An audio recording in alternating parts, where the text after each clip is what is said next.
In this next segment, we're going to look at the electrical activity of the heart and our ability to measure it with an electrocardiogram. So the muscle cells in the heart are connected together by gap junctions. We've mentioned these before. These are cell-to-cell couplings that allow direct electrical connections from one cell to another. So if an action potential is created in one cell, it immediately then causes excitation, depolarization, and an action potential then in the next cell. So the areas of the heart contract almost as if they're single muscles. Well, and actually like two muscles. That is, one, the atria, and the other are the ventricles. They are interconnected to each other, within themselves, through these gap junctions, but separated from each other by this fibrous skeleton. There is a pathway allow electrical connection to go from the atria to the ventricle called the AV node, and we'll get back to that in a moment. But because they act like they're a single muscle, even though they are millions and millions of individual cells, but coupled together by these gap junctions, they're referred to as a myocardium, or this other unusual term called a functional syncytium. And there are two of those. One is the atria, both atria, left and right, and the ventricles, the left and right ventricles. The heart beats all on its own. It is automatically rhythmic. And this is because a specialized piece of muscle tissue that is in the upper part of the right atrium, called the SA node, or the sinoatrial node, acts as the pacemaker. It is the pacemaker because it is faster in its rate of depolarization than any other part of the heart, and so it sets the pace. Now, there are other pieces of tissue in the heart that are electrically conductive as well and can also function as pacemakers. One is the AV node, this connection between the atria and the ventricles, and another are the Purkinje fibers that then project throughout the ventricles and allow for rapid electrical conduction through the ventricles. These fibers are actually specialized muscle cells, but they're there to provide electrical pathways. They themselves don't contract. They're just allowing for a very rapid conduction of the electrical activity coming from the atria. They're sometimes referred to as ectopic pacemakers. Ectopic meaning that, well, there's something else. They're a pacemaker that is some other tissue than the SA node. These guys go a little bit slower than the SA node does. So the rate, if it's driven by these, tends to be slower than a normal heart rate. The normal heart rate is referred to as a sinus rhythm. The sinus part of this is from it being sinoatrial node. But let's take a look at the SA node and the nature of the potentials that are being driven by this. So these action potentials are often referred to as pacemaker potentials because, well, they set the pace for the rest of the heart. They look a little bit like the action potentials we've already discussed in neurons, but they have some functional properties that are different. The resting membrane potential here is about minus 40 or so. They undergo this spontaneous depolarization, an opening of sodium channels that causes a depolarization. And then once it reaches threshold, it generates an upstroke, just as we've talked about in neurons. But a distinction here is that this upstroke is not carried by sodium through sodium channels, it is carried by calcium through voltage-gated calcium channels. Sometimes this slow spontaneous depolarization is called a diastolic depolarization. The repolarization phase of this happens because of opening of potassium channels, similar to the repolarization that we've seen in action potentials in neurons. The pacemaker potential depolarizes all on its own, but it's a little bit like the volume knob on your stereo being set in the middle. It can be turned up or be turned down. And that is the action primarily of the autonomic nervous system and of epinephrine and norepinephrine on the sympathetic side and of acetylcholine on the parasympathetic side. Norepinephrine and epinephrine bind to beta receptors, and in that they activate then the production of cyclic AMP, as we've previously discussed. The cyclic AMP causes the rate of depolarization to increase. That is, action potentials happen more quickly. They're working on channels that are referred to as HCN channels. The H part of this stands for hyperpolarization. The reason for that term is, unlike other channels that we've talked about, these voltage-gated channels are activated by a hyperpolarization rather than a depolarization. They're also the CN part of these channels are the cyclic nucleotide part of this. That is, cyclic nucleotides, cyclic AMP, can bind to these channels and increase their activity. In that way, it increases the rate of depolarization because there's an increase in the inflow of sodium and it reaches action potential threshold sooner and heart rate goes up. Parasympathetic neurons are antagonistic to this. They don't work in an opposite direction. That is, they don't work on these channels. They have their own channels. And these are activated by acetylcholine working on muscarinic receptors. The muscarinic receptors then open a subclass of potassium channels. Potassium then wants to flow out of the cell, and that causes the cell to hyperpolarize. So the potassium moving out then antagonizes the sodium moving in, and it slows the rate because it slows the time it takes for that pacemaker potential to reach threshold and fire another action potential. Now, the rest of the heart has action potentials as well, but their action potentials look completely different than the pacemaker potential. And in fact, your book sure changes this a little bit because atrial muscle cells have a slightly different appearance to their action potentials than ventricular muscle cells. And what you're seeing in this picture here is what ventricular muscle cells look like. But nevertheless, the properties are very similar. So this diagram here will be sufficient to describe both of these.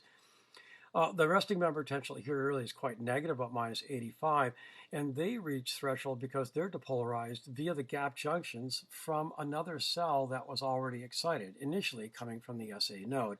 And through those gap junctions, they get depolarized, excited, and this causes the opening of voltage-gated sodium channels that produces this upstroke. This is very, very similar to the type of voltage-gated sodium channels we've seen before in neurons.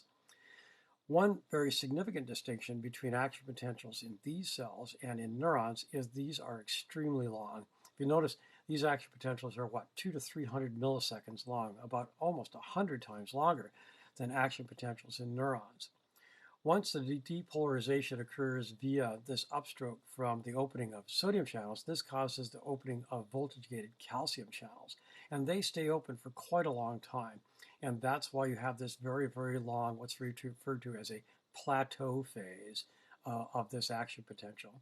This eventually results in the opening of potassium channels, and just like the repolarization I showed you for the pacemaker potential and for the repolarization of neuronal action potentials, this causes then potassium to leave the cell and causes a repolarization back down to the resting membrane potential.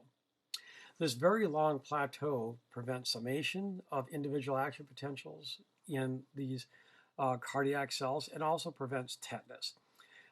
Tetanus, we didn't cover this detail in chapter 12, but what tetanus is when muscle cells fire action potentials at a very rapid rate. They maintain a very steady contraction.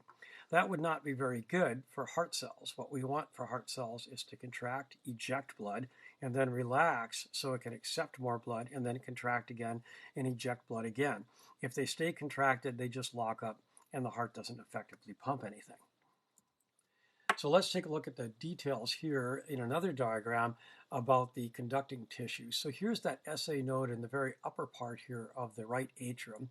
So this has those pacemaker potentials, and once those fire action potentials, they're connected then via gap junctions to the rest of the atrial muscle.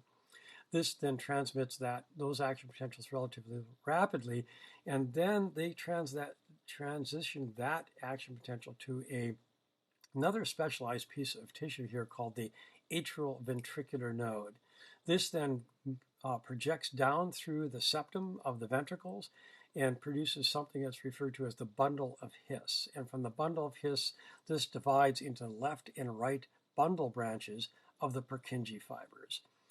As I mentioned, these are actually specialized muscle cells, but they don't contract. They're just designed here to produce a very, very rapid conduction of this electrical activity. Let's look a little bit at the details of that action potential conduction. And here's an example where I'm not expecting you to know the numbers here all that well. Mostly I want you to understand the logic about how all this works. So once the SA node fires an action potential, that electrical activity via those gap junctions spread through the atria really quite rapidly, about a meter per second or so. And then there's a delay at the AV node. It slows down to about 30 to 50 millimeters per second. So tremendous slowing of that rate. This gives a delay between the end of atrial systole and the beginning of ventricular systole. This allows for that last little squirt of blood from the atria to add about that extra 20% to top off the end diastolic volume of the ventricles. Once it passes through the AV node, then is conducted to the bundle of His and the Purkinje fibers, and the speed picks up tremendously. It now goes up to about 5 meters per second, so even much faster than the conduction through the atria. So as a consequence of this pattern, you get the conduction of action potentials through the atria, a little bit of delay at the AV node, and then a very rapid conduction through the ventricles. The ventricles contract about 100 to 200 milliseconds after the atria, again allowing for that last little bit of blood to be passed from the atria to the ventricles at the end of an atrial systole. So the excitation contraction coupling in these muscles are very similar to they are in skeletal muscle. Now, we didn't cover that in any detail. That's covered in chapter 12. But we'll cover a little bit of that here, and this is as much as you really need to know about that. So what happens is the action potential is conducted along the plasma membrane, the sarcolemma of the muscle cell, and then down through these invaginations referred to as T-tubules. This then causes the opening of voltage-gauged calcium channels, and the calcium then causes calcium-dependent calcium release through calcium channels of the sarcoplasmic reticulum. So the sarcoplasmic reticulum is a specialized form of endoplasmic reticulum, and it serves then as a very rich source of a calcium storage site. Most of the calcium that rises in the cytosol comes from release from the sarcoplasmic reticulum, with a little bit of it coming from the outside. The calcium then is going to bind to troponin. Troponin is going to cause tropomyosin to rotate out of the way. This is going to allow actin and myosin fibers to interact with each other and allow for that sliding filament, that is the contraction and the shortening of the sarcomere. This is going to be the basis then of that muscle contraction for those cardiac myocytes. Where all of this is arranged is that there are signaling complexes. Then next, where the sarcolemma then is in close proximity to the sarcoplasmic reticulum. So these events happen very rapidly. So this shows this relationship here.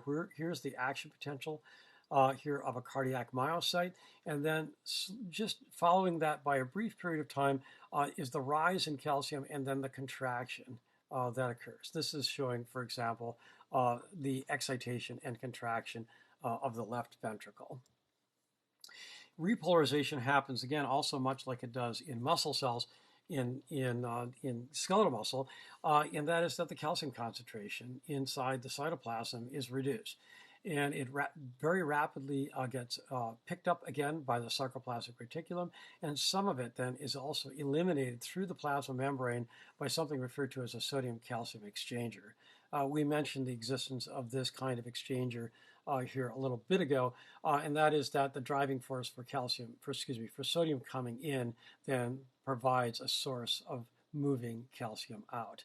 Since calcium is no longer available to bind to troponin, this then allows for the muscle cells then to relax. Mentioned briefly here, there are refractory periods as well. And as I mentioned, the action potential of the heart is extremely long. It's 200, 300 milliseconds long. But because the atria and the ventricles act as single units, they almost act as if they are individual muscles instead of a collection of millions and millions of individual muscle fibers. And because they act as though they are a single muscle, they can't maintain a contraction. So unlike your bicep, for example, where if you hold a weight, you can hold that weight because individual muscle fibers are getting fatigued, but then that activity is rotating its way through all the individual muscle fibers in your bicep, and you can maintain this contraction. These can't do that. They act like one fiber, they fatigue, and so they have to undergo a refractory period before they can contract again. And again, the functional part of this is this allows then to effectively pump blood. If they were to maintain contraction, it would lock up in tetanus, and as a consequence, then it would be no longer effective as a pump.